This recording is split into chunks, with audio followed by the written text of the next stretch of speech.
Welcome back, guys, to Farmer Phil.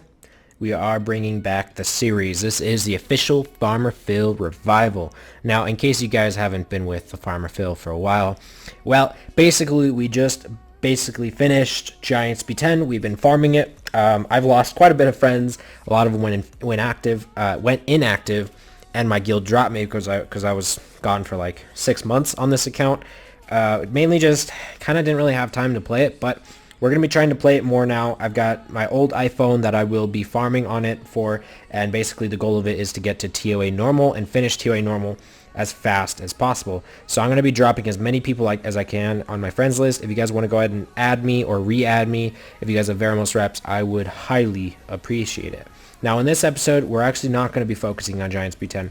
We're actually going to be focusing on Fusion. Now, if you guys didn't notice, I've 6-starred Belly Dion first. A lot of people will tell you to 6-star a farmer first, and that is probably the worst thing that you could do when starting out. It isn't necessarily wrong. It's just a very slow approach to the game. Now, the reason I say that is you might make 6-star monsters more often, but the 6-star monsters aren't as important as getting the runes that you need. Now, if you look at some of my units, yeah, they're pretty well ruined. I would say so myself. You know, I've got 6-star runes now. I mean, just look at some of these. Some of these runes are absolutely ridiculous. I don't remember. I think it's on my Bernard. This one was a legend rune that I had gotten. So yeah, I've got a lot of 5-star runes, and I'm not afraid to max out these 5-star runes. I'm actually trying to get them up to plus 15 for more consistent Giants B10 runs. So yeah, you definitely want the runes. And the next thing we're going to be going for is Veramos Fusion, since Veramos is pretty necessary for Giants B10. So we're going to be talking about where you're going to find all of the fusion materials for Veramos. They are completely 100%, 100%, not 99.9%, 100% farmable. Okay, guys, say with me, farmable. So you can get all of these units. The first one, we're going to be doing Argon, the Wind Vampire, Akia, the Fire Succubus, Makeen, the Water Undine, and Kume, the Dark Yeti. So the basic format of Fusion is basically you look at the monsters. There's 4 monsters to fuse the next higher grade monster. 3 of them are 1 grade lower than the Fusion. And then the fourth one is 2 grades lower. So for Veramos, which is a 5-star, we've got 3 4-stars that we're going to have to fuse, and then 1 3-star, since that's 2 grades lower. For the 4-stars, it's 3 3-stars, and then 1 2-star. So it's going to be that format for all of the units, okay, guys? You look at all of these units, that's the exact format. Hasn't changed a bit. It's been like that since the start of the game. Just something to keep in mind. So the first one is Argon, the Wind Vampire. First up, we have the Wind Minotaurus. This one is available in scenario mode. If you go over to Chiruka Remains, you look up right here, boom, right where you would farm it. Wind Minotaurus is one of the drops. You're going to have to do this quite a bit, not too much, but definitely a good amount, probably at most a few hundred energy. Once you go through it, it'll end up being one of your drops. So the next one was the Wind Lizardman. The Wind Lizardman is available in the Kairos Dungeons in the Hall of Wind. This weekend is the full elemental halls or whatever, so you will be able to farm it at all of the halls for this weekend. But this one, you go to Hall of Wind, boom, farm the highest that you can go, and it will end up dropping as a secret dungeon. A quick tip, secret dungeons cannot stack. So if you get a secret dungeon, let's say I get a Wind Inferno from a secret dungeon. I can no longer get any other secret dungeons, so I'm going to have to wait a full hour for it to run out of time, and then I can get the next secret dungeon. So Argon, we got the Wind Minotaurus and the Wind Lizardman. Next one is Iron, the Fire Living Armor. So the Fire Living Armor is over in Farron Castle, just like the other scenario mode. You just got to go through it, do as high as you can possibly get. The bigger the difficulty, like normal, hard, hell mode, the more likely you are to drop the monster. So right here, Living Armor. Now this does actually drop in place of the rune, okay? So if you're about to get your rune pool, open up the chest and boom, out pops the Living Armor. That's how you get it. So the Fire Living Armor. The next one is the Water Pixie, which is a 2-star monster. Pretty easy to get. You actually can just grab your social points, head over to the Summoning Henge, and then you can just Try to go for it in social summons just like this. You get a lot of 2 stars, honestly. You really do. I just summoned a few minutes ago when I was just going through and doing all of my social stuff, and I actually got a Wind Yeti. So yeah, you do get a lot of 2 stars, and if you guys run out of that, you can just go over to Unknown Scrolls, pop like 10, just like that. So I got, boom, right there, I got the Wind Harpoo, which is actually another one of the fusion pieces. So it's just as easy as that. You can use the rest as fodder. Nothing too fancy. Oh, also, if you guys can't get it in the summons, it is available in the water dungeon. So Casey, you just head over to the Hall of Water, and it'll eventually drop as a secret dungeon. So next one up is the Fire Succubus. She needs the Fire Beast Hunter, the Fire Salamander, the Water Harpy, and the Wind Harpoo. That's actually the one that we just summoned. Okay, so the Fire Beast Hunter is the first one that's available in the secret dungeons, the Fire Secret Dungeons. So you just head over to the Hall of Fire, and it'll eventually just drop as a secret dungeon. But remember, the secret dungeons don't stack, so you will have to wait for them. Next one is the Fire Salamander. So if you just head over to Famon Hell Volcano or Famon Volcano Hell mode, that's the best to farm. It'll actually drop as one of the monster drops. Another note, the Fire Inagami is pretty nice. That's skill ups for Belladon. This is my favorite one to farm for, since you'll be getting Belladon skill ups, and you'll be able to get the Fire Hellhound, which is awesome to have, and it's a fusion piece. So that's something to note there, okay guys? It's really good to have. Then we have the Water Harpy, Ramira. She's actually available in the Water Secret Dungeons, so you just head over to the Hall of Water, farm it, and then eventually you'll get her as a secret dungeon. Or, of course, remember guys, you can add people that get the secret dungeons because you can use the secret dungeons that your friends get. I advise that you add people around your level. I know a lot of people like to add the higher level players. I would say a few, or a good handful, like 10 or 20 people that are around your level, because chances are they're going to be going for the same stuff that you're going for. So they're going to be farming the elemental dungeons, and then eventually they'll get the the secret dungeon that you need.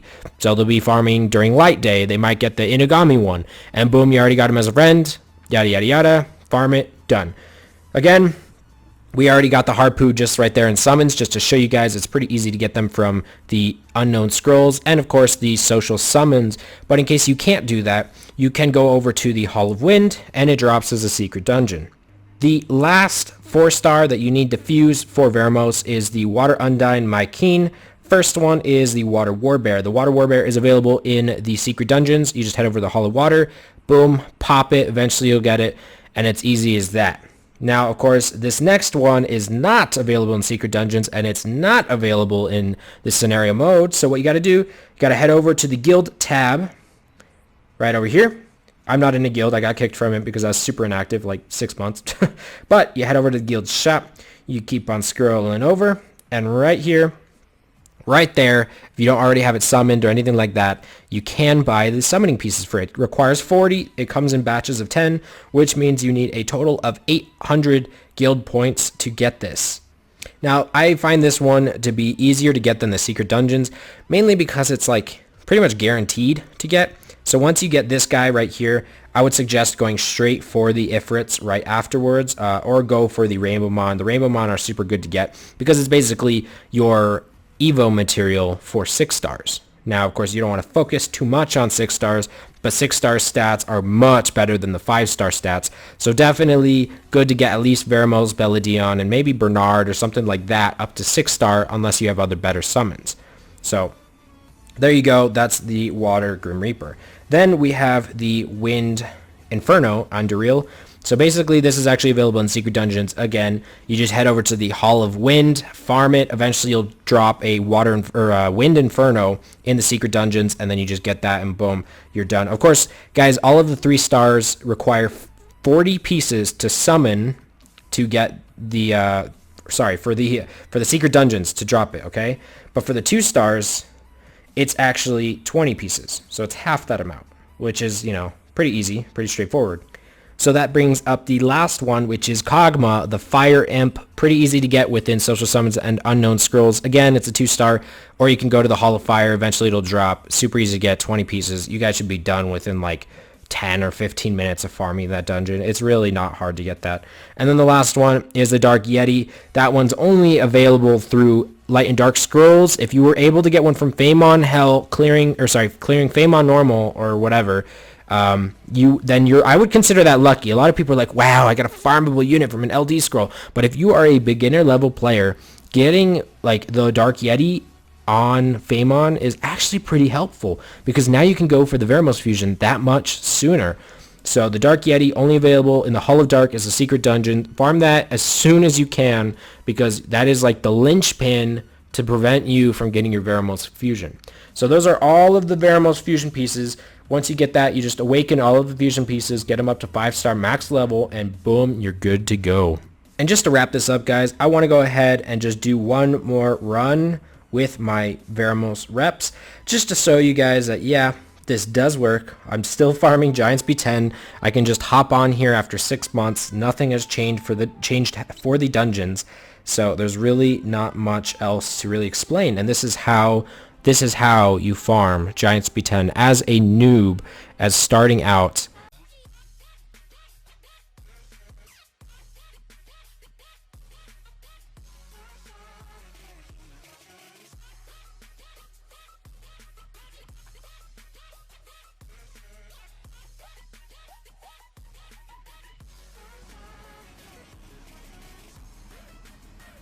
So that run was a little bit sketchy, mainly because our Shannon didn't buff up for like 3 or 4 turns in a row. But there you go, guys. Farming Giants B10 as a level 35 player. Been doing it since level 32, using Veramos reps and the units that we have so far. And that's how you farm the good runes. That's mainly what we're going for. That is the first step to progression, getting up to Giants B10 as fast as possible. You guys should be about a week or 2 into the game already farming Giants B10. I just don't play on Farmer Phil that much, but this is where you should be after at least 2 weeks, you know, at the most 2 weeks, I mean. So hopefully this was helpful to you guys. I know a lot of people have been asking me to bring Farmer Phil back. One last thing that I did cover in my full guide of the Glory shop, I just want to show you guys that my Farmer Phil has been following that as well. I did tell you guys to always upgrade the Sanctum of Energy and Mysterious Plant first, and then always buy the Devilmon, mainly because they're so rare. So that right there, we're following that by the book right there, getting those upgraded for Farmer Phil. And then next we will be basically maybe upgrade these just a couple, and then we'll probably start on our Sky Tribe totem right away. And I'm sorry guys, last thing I promise. For your Giants B10 team, if your Darien is always dying, don't worry about it. The whole point of bringing him along is basically for him to reduce the damage by 15%, but he only does it for the other units. He doesn't do it for himself. So chances are, most of the time, for those dungeon runs, he's probably going to die. So if you see him die on a regular basis, don't worry about it. The whole point is just to have him keep your team surviving at least up until the boss stage, and then he becomes a little bit less unnecessary, but definitely important for those early stages and the beginning of the Giants B10 boss stage. So that just about sums it up, guys. I hope this helps. This is the fusion guide for Farmer Phil. If you guys enjoy Farmer Phil and want me to continue with the series, make sure you drop a like. This is the only way I can know if you want the series to continue or not. Let me know what you guys think in the comments. Also, if you have any questions, leave those in the comments as well. I'll make sure to get to those. And I hope you guys enjoyed, and I will see you all in the next episode.